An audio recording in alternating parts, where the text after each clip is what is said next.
Hi, folks, we're back. Sorry about that. Um, little tricky, little tricky. So, here we are, taking a look at the NQ. Let's get it up. Um, I want you guys to be able to see what's going on here, so that'd be great.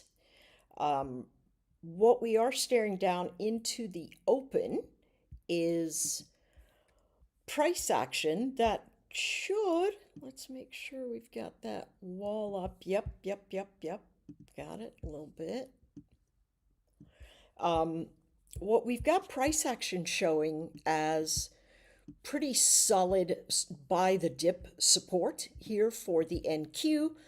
The call wall and put wall are sort of squeezing. The call wall has remained the same at 26,000. The put wall at 25,550. And as you can see, it is the same in terms of sideways formations holding price action in a tight pocket. So everyone is accumulating volume in these boxes, per se.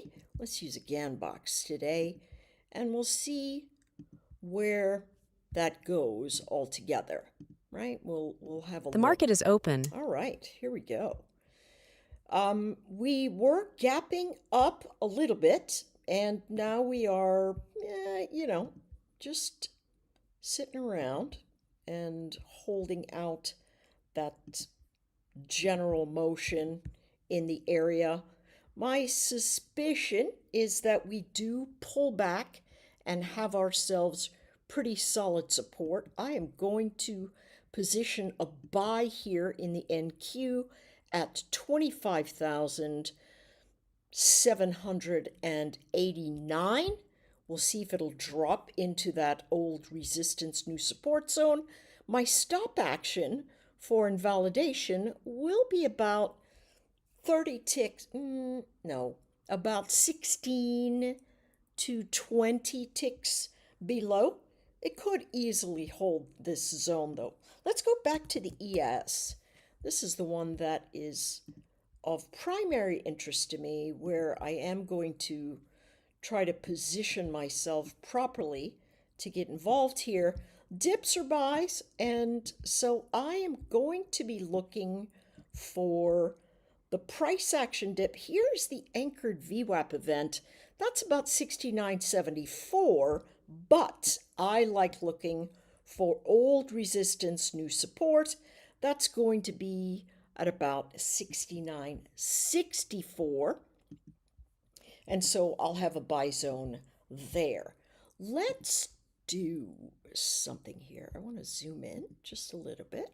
Yep, give us a little bit of a better view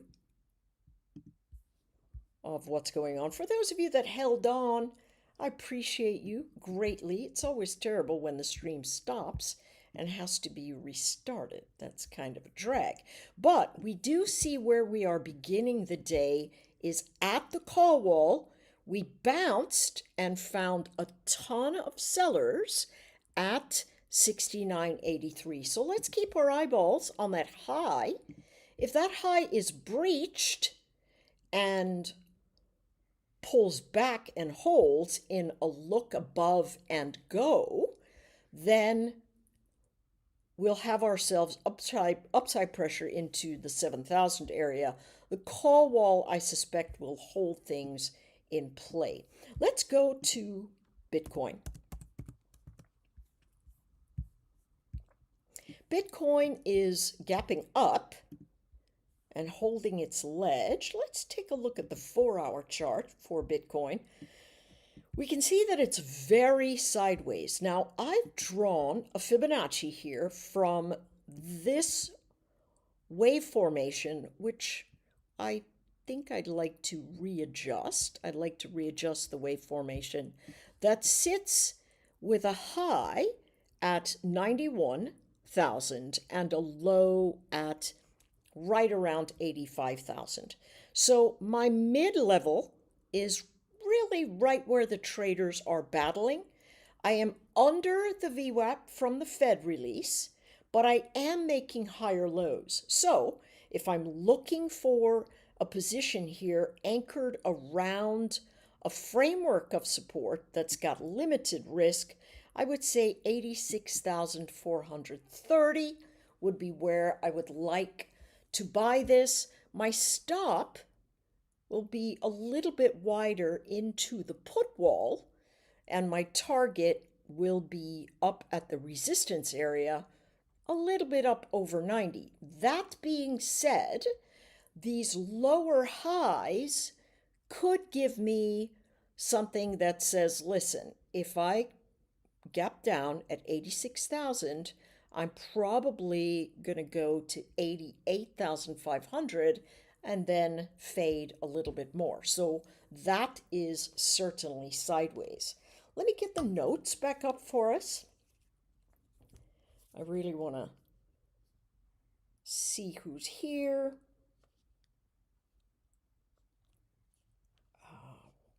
Well, for goodness sakes, what a morning.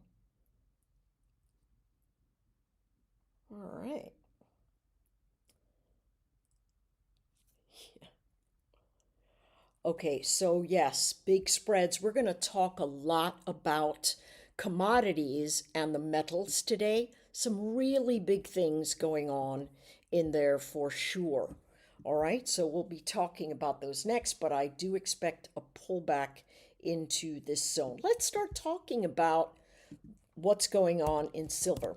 So we trade the micro silver, but we are going to be looking at the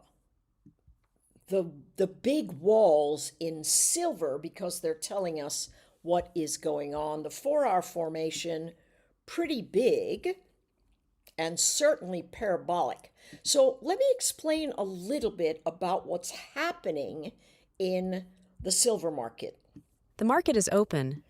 So what we have are traders that have a long-term hold, and they're thinking to themselves, okay, we've got a commodity bull cycle, and these bull cycles will last anywhere from 3 to 8 years.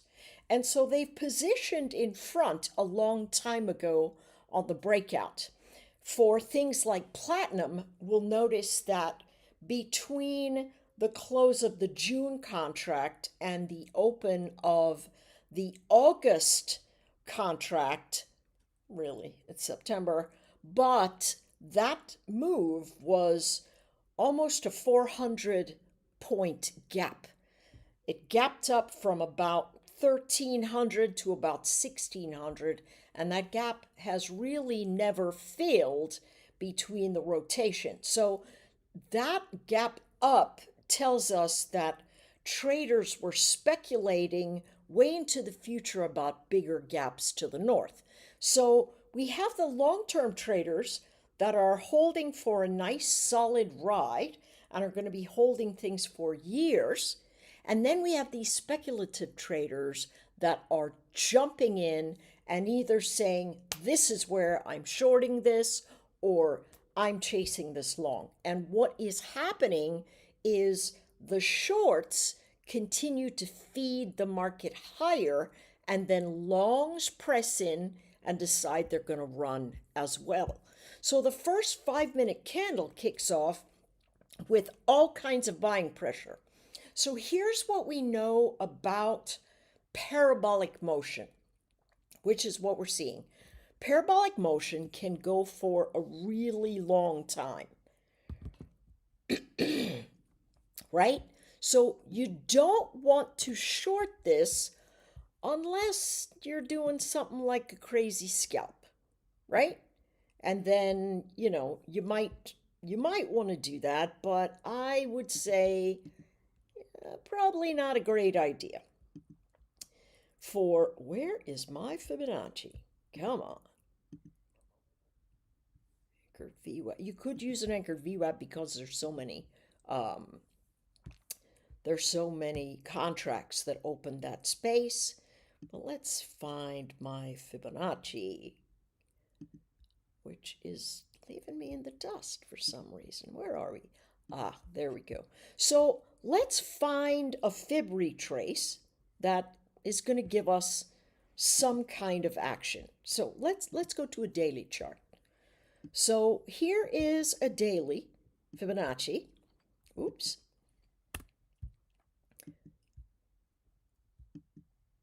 I am going to highlight this, and what I'm going to do is simply look at yesterday's, Friday's trading high and Friday's trading low.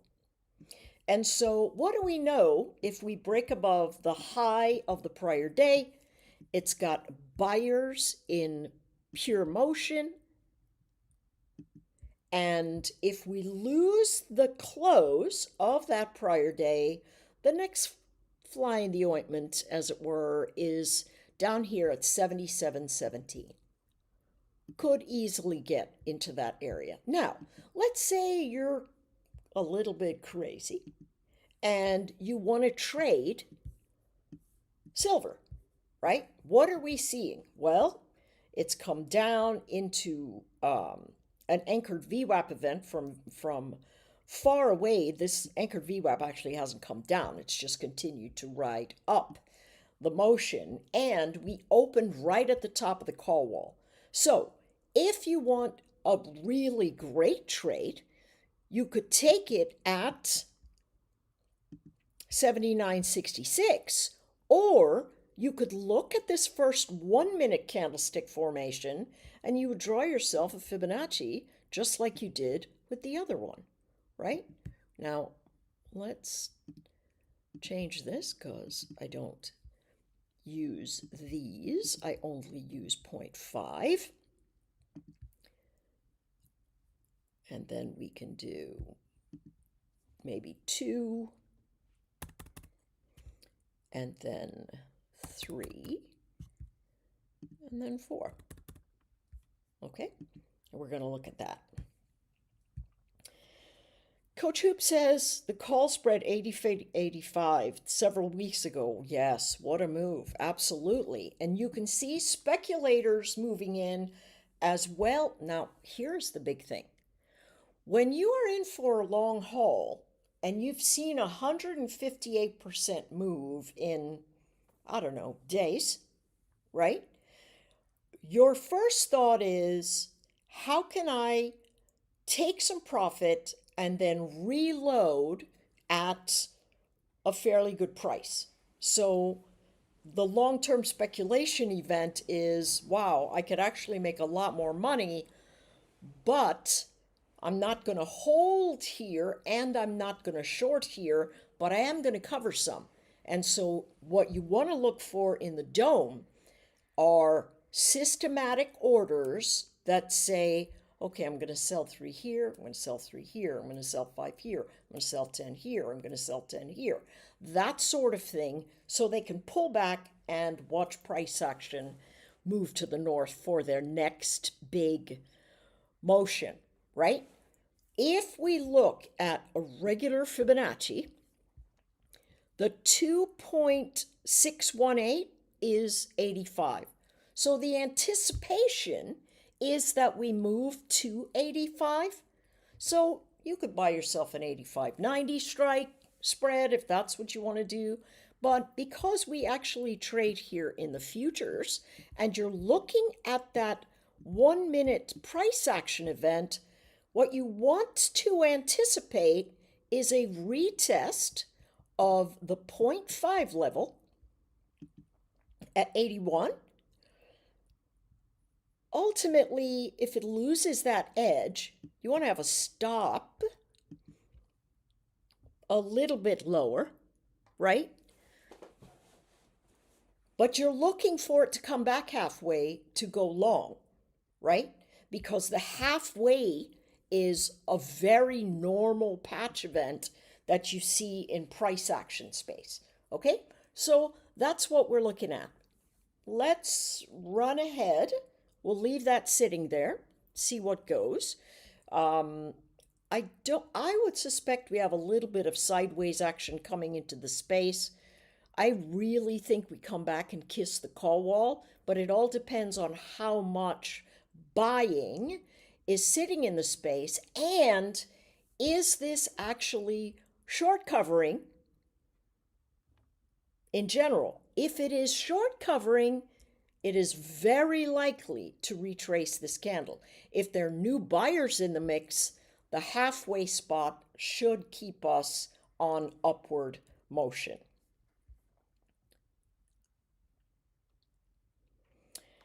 Exhausting gap. No, I don't. Let's take a look.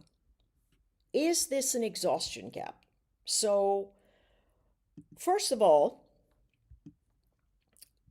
we can see that is a very big volume candle. But that is Friday. So if it were an exhaustion candle, Friday would tell the exhaustion candle event. And what it would do is gap down and continue down. This move up is nowhere near high volume, right?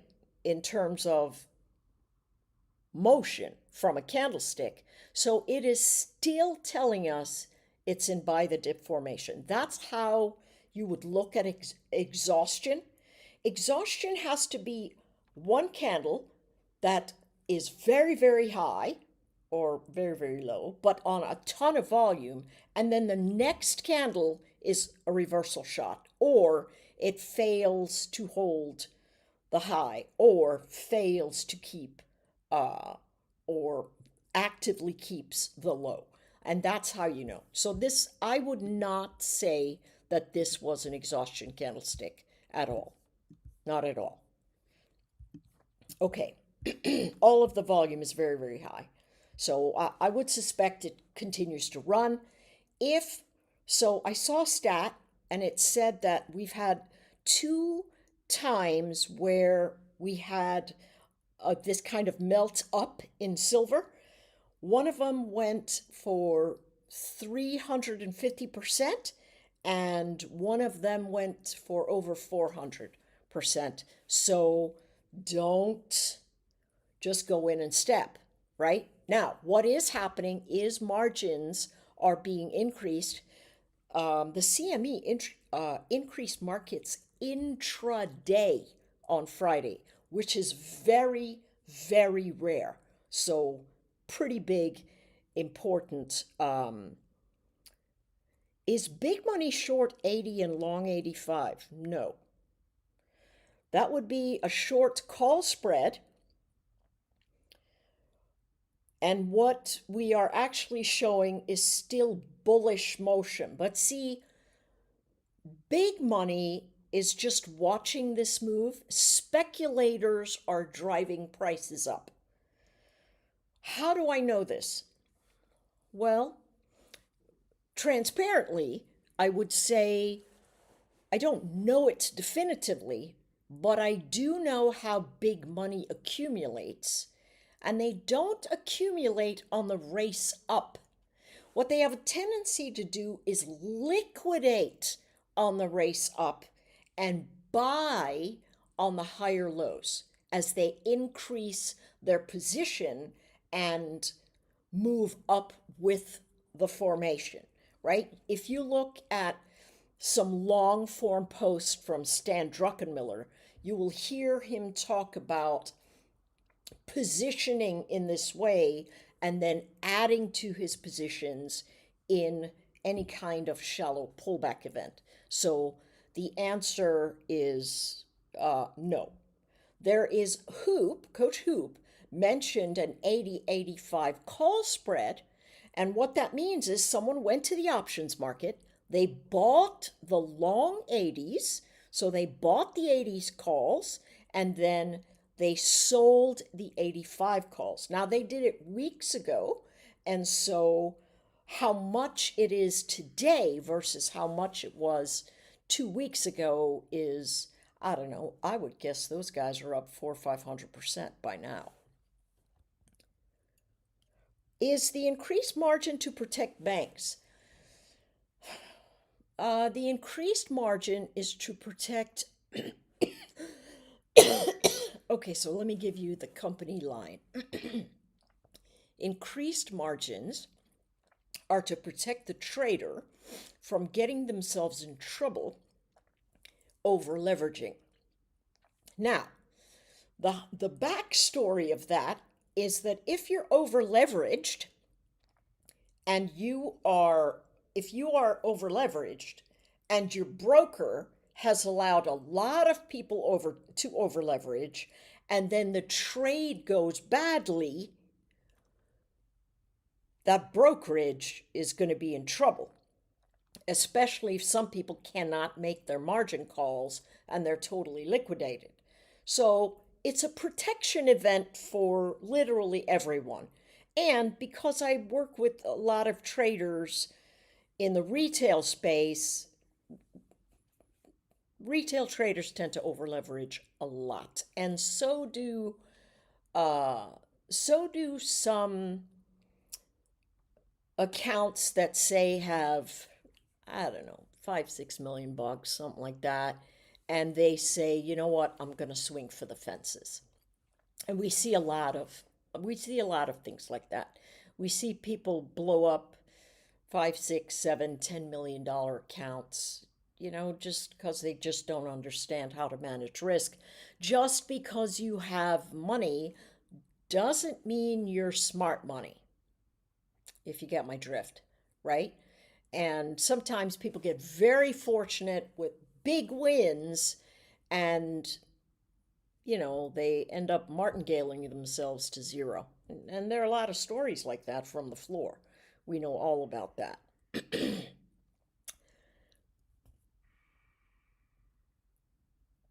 Well, that's all true. There is way less physical delivery. Right now it's 120 days of wait to get filled on a silver futures contract that you might have. How do you get the toolbar back after you hide it? Um, Man, that's a pretty good question. I think there's a little bar. If you scroll down to the very bottom, it should give you a little arrow that says show the toolbar. Well, obviously not. Um, let's see.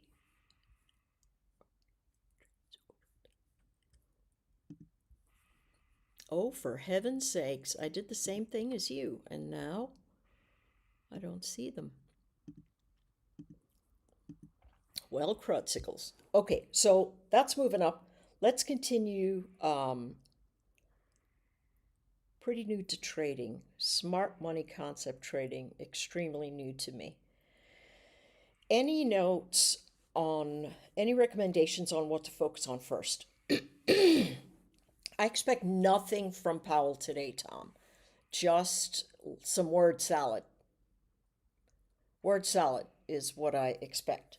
So, and I think everybody else expects word salad. So, uh, to answer the question, new to trading, smart money concept. Listen, don't worry about smart money, dumb money. I think it's all, you know, people use those words to make themselves feel better. For instance, smart money is going to call the retail trader like you and me, they're going to call us dumb money, right? Now, in truth and fact, most retail traders buy the highs and sell the lows. But as retail traders learn to use all the tools that have become much more readily available to them, like Topstep, like Topstep X, they are learning more about market internals and how markets move from old floor traders. And I don't mean old as in, gray headed, though a lot of them are, from floor traders and from traders who've been around 20, 30 years trading the market, who have learned that sharing information is a much better way to create advancement overall. The old school event was, hey, I've got a secret. I'm not going to tell you. And there you go. When I came into the trading space many years ago, nobody would tell me secret sauce. Nobody. Now, people are very free with it. Why? Because they figured out that if they share the information, everybody gets stronger. And if everybody gets stronger, the markets work better together, right? And so it's our job as retail traders to understand this sort of strength event. What are my VWAP settings? Well, my VWAPs are anchored. So I don't have a VWAP. As you'll notice, we see nothing but sideways action here in the chart. But if we look down into the 4-hour, you're going to see that I have one VWAP anchored all the way back here. That was the Fed meeting, right? The second VWAP I have is off of the last breakaway spot. That is, I should put it right there, shouldn't I? No, I think I'll put it right here. That's the breakaway. And that is the last time we held a sideways formation and then moved to the north. And so those are my VWAPs that I particularly like, right? My anchored VWAP is something that I really like using because it tells me, hey, are the traders primarily long or primarily short? If they're under my VWAP and my VWAP is down, I know that my bounces are sell zones. If they're above my VWAP and my VWAP is trending upward, my pullbacks are buy zones. And this is a trend line that I've drawn trying to touch the bottoms of on my chart. And I've had that drawn since last week, right? Last Sunday when we were together is when I drew that. So that's how I use that. Share with us some information on GAN. Well, here's the thing about GAN. I like GAN boxes. I do.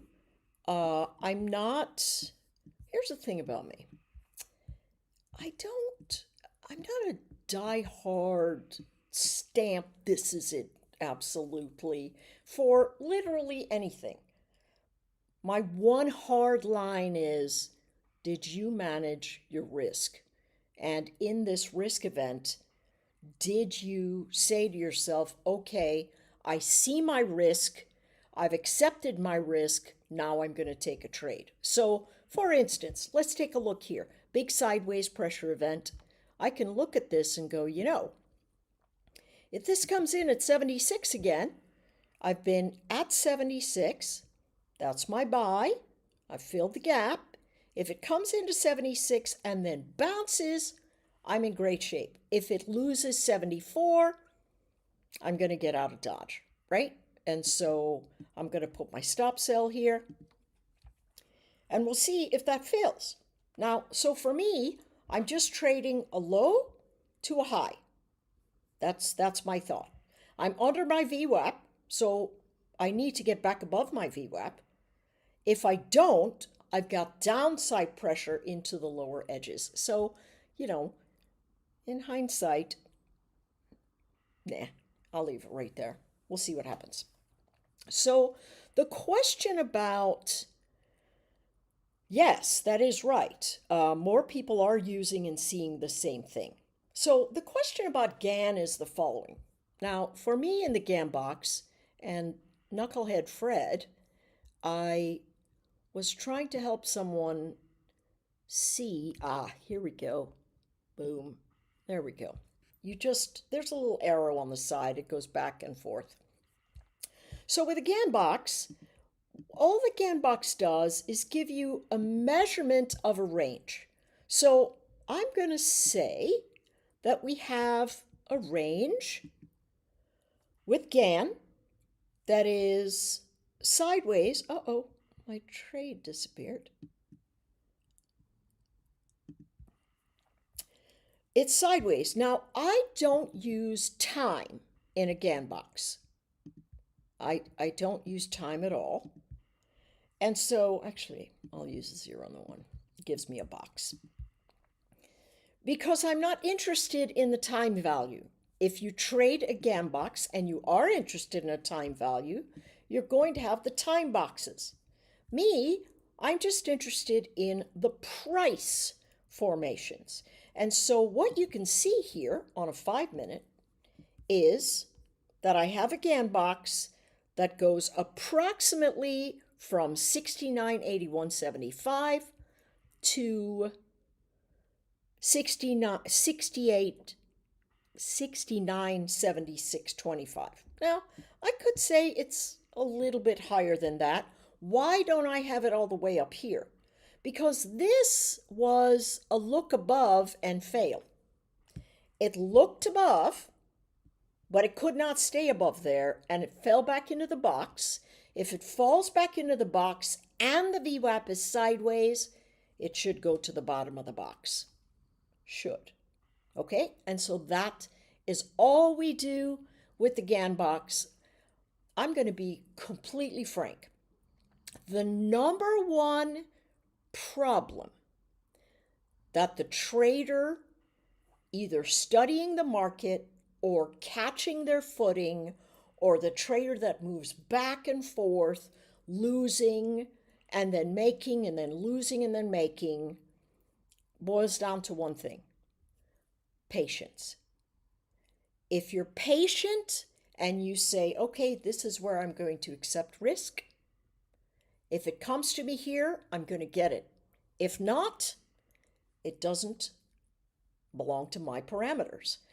The moment you take control of where you enter and you don't let the market tell you, but you tell the market where you want to engage, you're going to do a lot better trading. Now, you might think to yourself, how can you tell the market where you want to engage? I have told the market I want to engage at 69.77.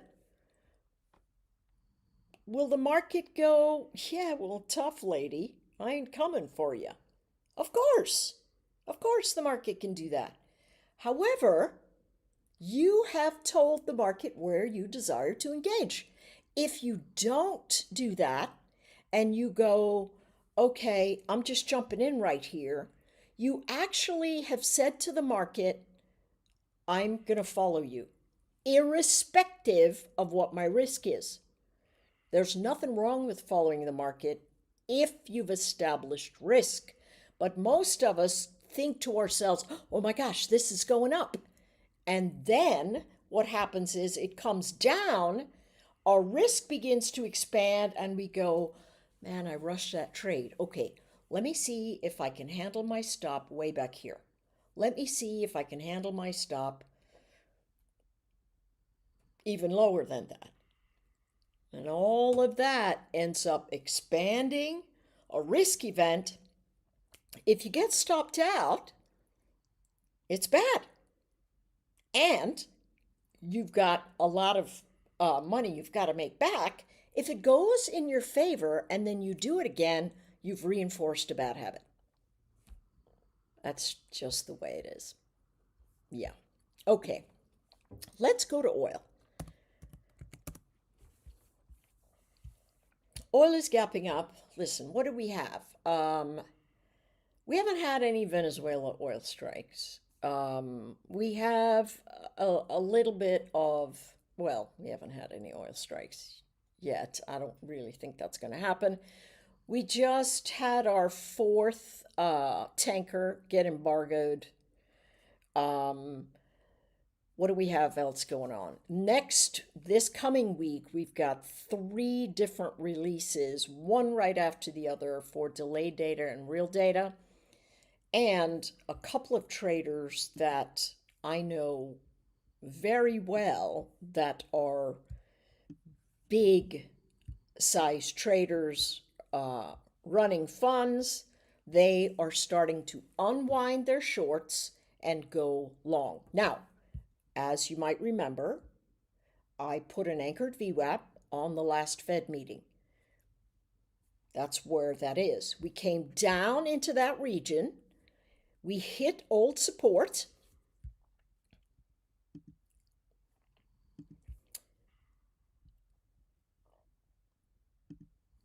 Right? We came into something that became old support very quickly, and now we are bouncing again. So where are we bouncing? Well, we're kind of bouncing into a resistance zone, and that number is 57.22. Here's the big kicker. This call wall was down at 59 midweek. It is 70 tonight. The put wall has remained 55. The call wall has moved up $11. That's a lot of movement. Now, does that mean it's going there today? No, but they are priming the pump for the three releases that are going to come bang, bang, bang, one right after the other. So, what's the trade? Let's say we're staring down oil and we're looking at this formation. If we stare down a 15-minute, we can see that our first 15-minute candlestick is coming into this prior congestion. So, if I were to say, self, what might be a good trade here? My thought would be the pullback into support at 56.89. Right, that's sort of right in the middle of this nasty patch. I want to give it about 20-30 cents, right? So that's, I'll probably give it about 40 cents, to be honest. So that's a $400 risk event. And then the move upward, I would imagine that it's going to come into the upper edges. Now, what you can do is anchor a VWAP on the highest volume of the prior day. And you can see that is holding as support. So I'm fairly comfortable buying the dip here. Could it be that it won't come back for me? Potentially. But I think I'm okay to wait here. If you want to be a little bit more aggressive, maybe you try it at the opening tick. I'll watch this. If it ends up giving me the business, I will look at it. But that's at 57.02 or so. See if it comes in there and holds and then moves to the north. That's a pretty nice trade overall. Why do you use a VWAP anchor and not an indicator VWAP? I love the questions. You never have to preface it. I never mind whys. Whys are super important. I never think of them as confrontational at all. So I never said I used Gann theory. I said I used Gann boxes. So you're right. I don't use Gann theory. I use Gann boxes. Okay. So why do I use VWAP anchors? I'm interested in where the largest volume came in and what the follow-up behavior was after those large volumes. And so if we go back, let's choose the NQ. We haven't been there in a hot minute. If we look back here, and let's go to these, and I take off my time. Okay. Let's say we take a look at this formation and we go back 4 hours. What you're going to see is in that movement a tremendous amount of price action that was associated with an event. Now, you could also move it to, that would be this one, sorry. You could move it to the next highest volume and then simply walk your way up. But for me, I kept it over here because it was event-based.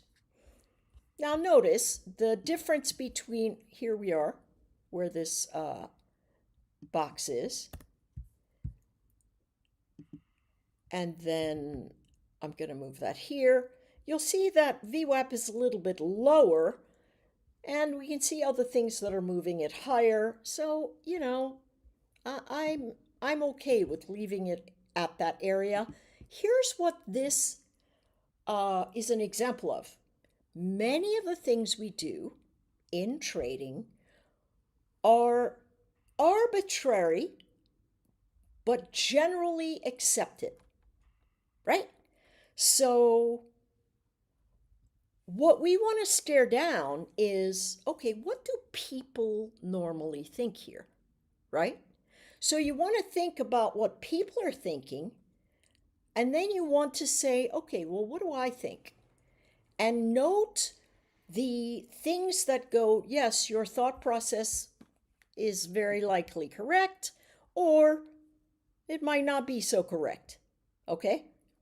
And that in itself gives you a shot at, wow, look at that. That's pretty interesting. And that gives you a shot at understanding whether what you are thinking about your position and what everybody else is thinking might be right, or it might need a little bit of tweaking. Okay? So that's essentially what I would say there. That's why I use an anchored VWAP.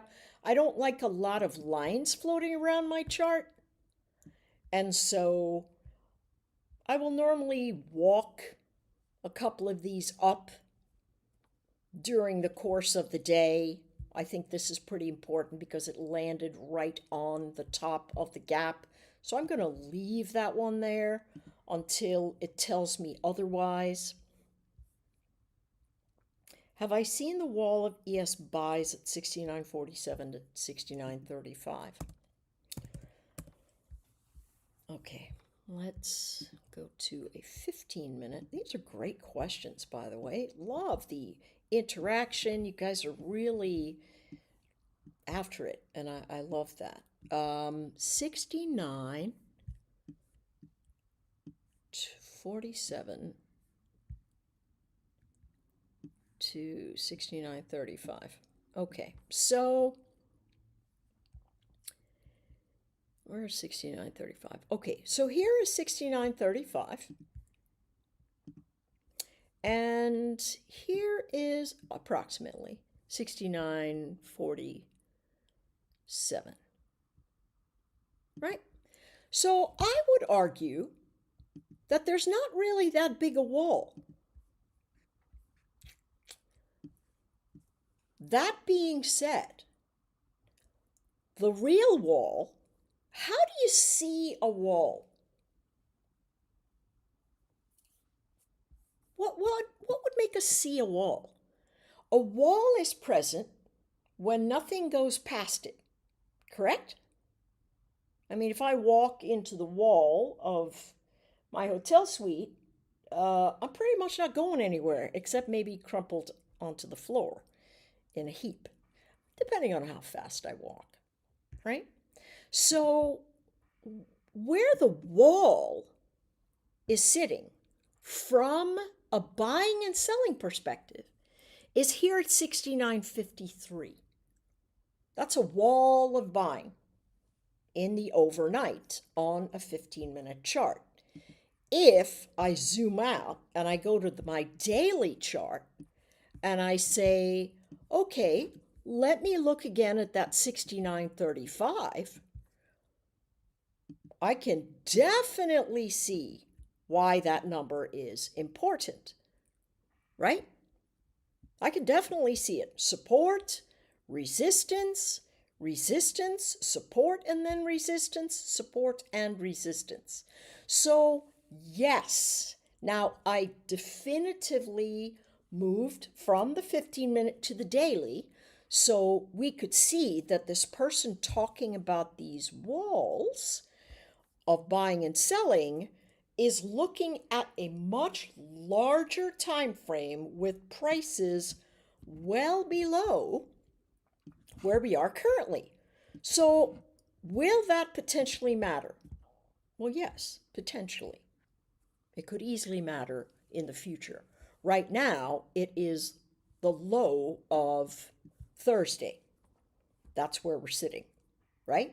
And we've got this inside candlestick formation. So there's a ton of stuff going on in this chart that says, hey, listen, we could move up, we could move down, we could move sideways. Whatever the case is, price action is currently bound in a region, and I would suspect they're waiting for data. So in the overnight, for you, we're going to be staring down a pullback into support and then a bounce into resistance across the board for the ES, the NQ,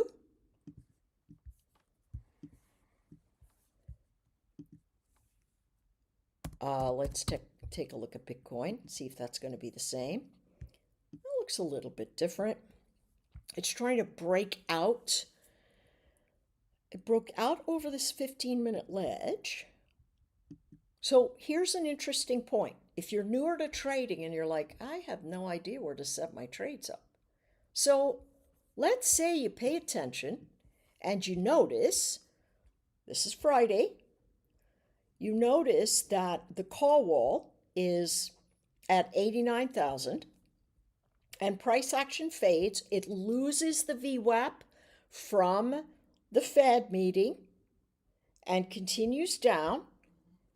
And then it stops continuing down. It starts holding a floor. Your thought should be engaging in a trade. Okay, I want to go long. Am I making higher lows? Is the first question you want to ask yourself. Low, lower low, lower low. No. First one, no. Second one, yes. The next question is, am I making higher highs? No. Am I making higher lows? Yes. Am I making higher highs? Yes. Am I making higher lows? Yes. Am I making higher highs? Yes. Am I making higher lows? Yes. And these guys are walking up here, this 15-minute candlestick that gave us the last big flow downward, they've walked all the way up. So your thought should be, okay, let me see if it gets to the top of the candle. That's a look above. Let's see if it holds the low of the candle. Yes, it does. Once it starts making its way back up, you can initiate a trade. So a long would be, here's my big candle that finished going down, all the little candles that pushed it up, one candle down, next candle up, it's holding the floor, shallow pullback, I'm going to take the buy. It gets to here, all you care about is, does it lose my floor if you're long? No, here it goes, up to the edge. Here we are here. It's very likely to walk its way back up to the top of this candlestick and into the call wall. So all you have to do is take a look at the candlesticks and move forward based on what they are telling you. Could you be right? Yes. Could you be wrong? Yes. What's the only control you have? Risk. Once you enter, the only control you have is risk. I mean, the market could go up, it would be great. The market could go down. All you have control over, you don't have control over how much you make because you have no idea how far the candle will run, but you do have control over how much you will lose. And that is the most important thing to keep control of. Let's go to gold. We haven't looked at gold. Someone says silver. Mitch, you're the best. I'm so happy to see you. How are you doing? You're awesome. Mitch is the best, folks. All right, so let's take a look at gold. Let's take a look at where the call wall is. 46.15. Listen, this call wall has moved up 200 ticks. 200 ticks. Actually, no. 2,000 ticks because it moved from 4,400 to 4,600. All right, so where are we? Top of the edge. Here is the movement from the Fed. Buyers in control. Straight up motion. This is very, very bullish. Very bullish price action. So what are you looking for? Old resistance, new support. You gotta wait for the prices to come to you.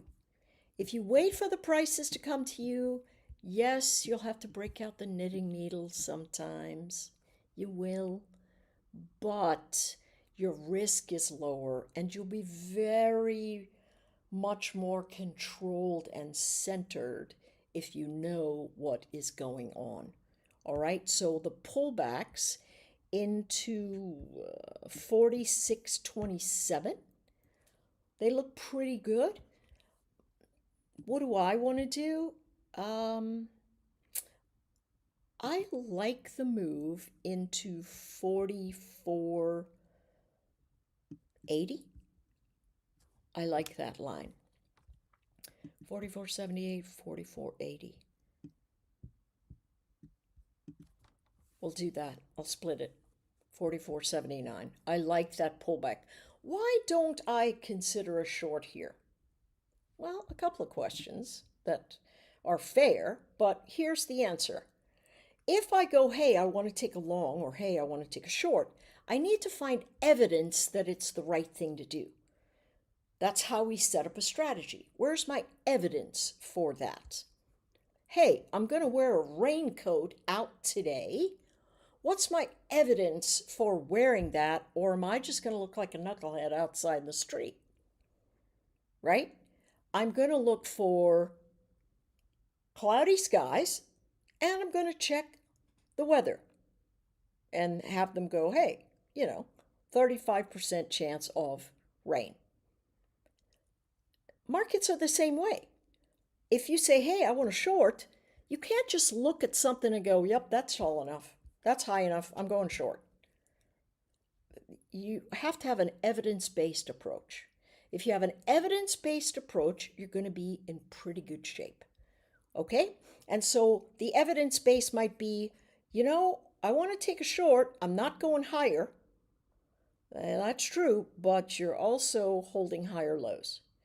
And until those break and you bounce and fail to get back up above 4,557 or so, you really are taking a gamble.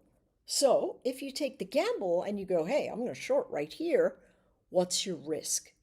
As long as you have an established risk and you say, hey, I'm going to take a shot at calling the top, you're in good shape. But then, as long as you have your risk defined, and then once you begin trading, you look for evidence that tells you you're wrong. And what is that evidence? A breach of the high. A breach of that high. If it doesn't breach, you're in great shape. If you go, hey, I'm just going to keep a, 40 tick stop. The market doesn't care that you have a 40 tick stop. You're going to get chopped up, death by 1,000 cuts. So be careful about letting the market tell you what acceptable risk is and then measure your trade. You cannot have a fixed risk event. Hey, I'm just going to use a 20 tick stop. Well, that's great. Welcome to paper cuts and lemon juice. Yeah. So just be careful with that. Silver is rampaging today, shorting not. Well, yeah, that's true. If you do, it's called fashion. Oh my gosh, Jay.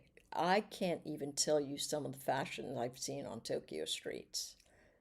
I truly, they are not afraid of wearing couture, right? And so, um,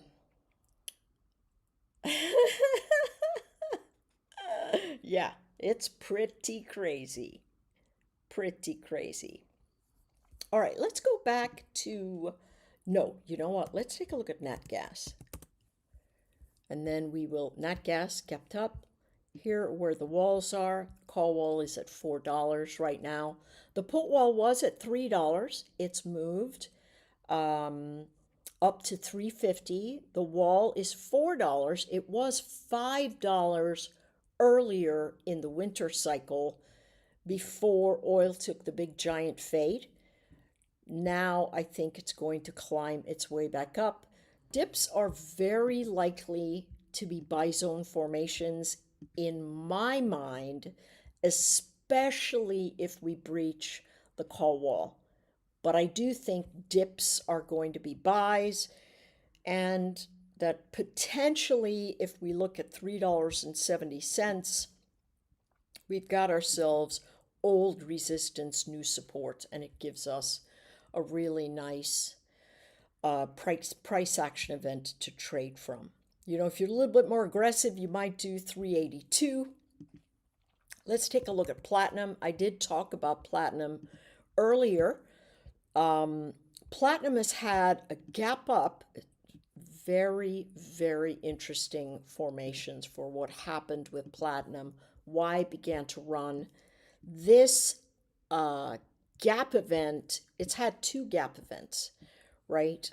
It's not showing here in August because this is the newest contract, but right around here in the contract that expired just behind us, we had a gap, and that gap stayed, and then we had this other monster gap moving into the September contract. Now this is the March contract, but you can see that literally it opened at around 1400 and then 1600 in this pocket, but that contract behind showed a $387 move to the upside, and that gap has been filled in general, and so this price action still continues to move. Take a look at this.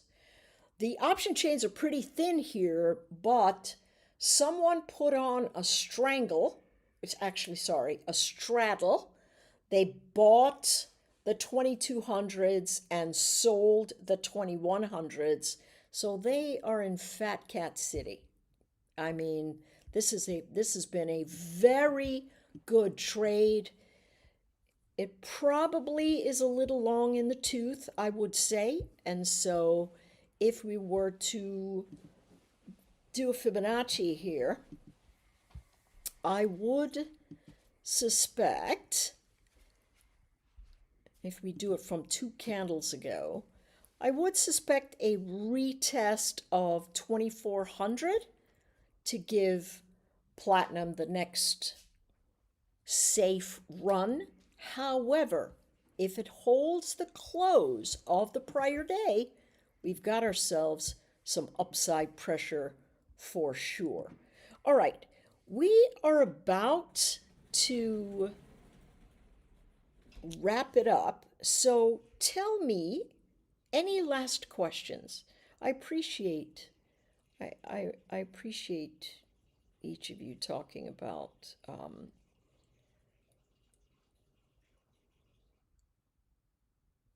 all that you have spoken about. Okay.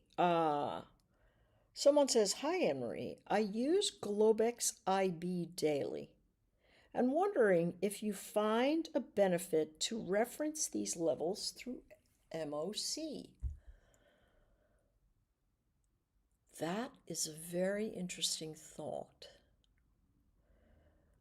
My question back to you would be, what would you potentially expect to see?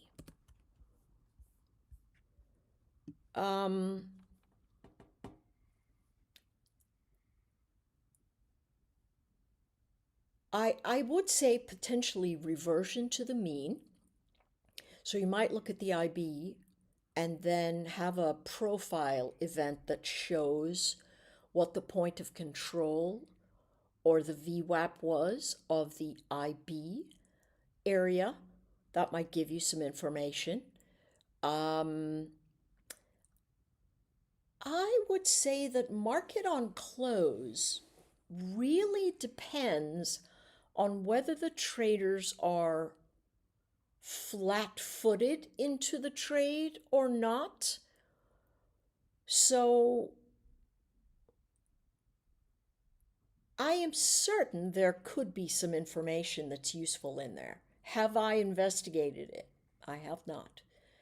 Can I intuitively see where there's a relationship? I do, but only in terms of mean reversion. If they broke out of the IB and they've been running long the entire day, but cumulative delta has been short, the MOC unwind is potentially sell side. So, or vice versa, potentially buy side. I don't know if there is an actual R score that would make that a good thing to look at. So, R score is a correlation coefficient. It means how closely are these things related together. So if you have an R score of 5 or less, 0.5 or less, that means it's no better than a coin toss.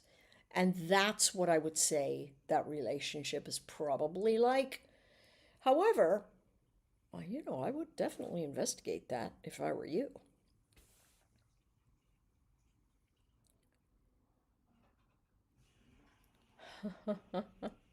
Okay.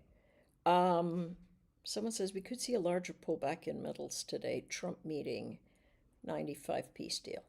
Okay, so speculative traders could unwind. Ooh, am I going to get filled before we go? Ooh, yeah, it's been 90 minutes since I was here. I better stop. I better stop talking. All right, first time I watched you, what do you mean by call wall? And how do you come by those? Did we talk about that already? No.